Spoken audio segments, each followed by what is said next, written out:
گوجری زبان میں اپڈیٹ سنیے۔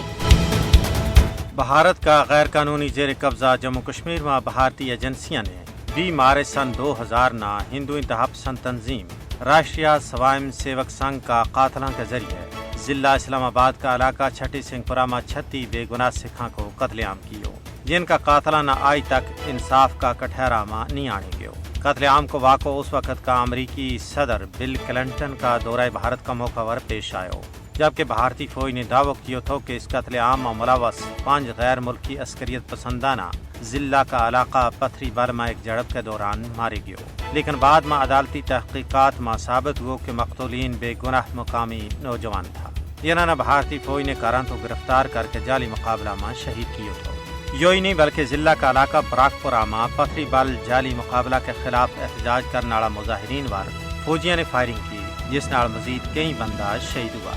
سکھاں کا قتل عام کو مقصد RSS کی ایماور مسلمانہ اور سکھانہ لڑانا تھا، لیکن آزادی پسند قیادت نے کمال تحمل اور سیاسی بصیرت کو ثبوت دیتا ہوا اس بھارتی سازش نہ ناکام بنایا۔ ہر سال کشمیری سکھ اور مسلمان چھٹی سنگھ پورہ پتھری بل اور براک پورہ قتل عام کا بے گناہ سکھاں اور مسلمانہ نہ یاد کریں، جنہوں نے تحریک آزادی نہ بدنام کرن اور مسلمانہ تے سکھاں کے بچکار مذہبی پائی بندی نہ ختم کرنے واسطے قتل کیے گئے۔ چھٹی سنگھ پورہ پتھری بل اور براک پورہ کا واقعات کو ایک دوجہ کے نال قریبی تعلق ہے، کیونکہ بے گناہ سکھاں کا پراسرار قتل تو بعد بھارتی فوجیوں نے اپنا جرم نہ چھپان اور دنیا نہ گمراہ کرنے واسطے مجھ سارا مسلمانہ نہ شہید کیو۔ کشمیری اس حوالہ نال عالمی برادری اور اقوام متحدہ سمیت انسانی حقوق کا عالمی اداروں تو اپیل کر رہے ہیں کہ انسانیت کی آزادانہ تحقیقات کروا کے مجرمانہ قرار واقعی سزا دوالی جائے۔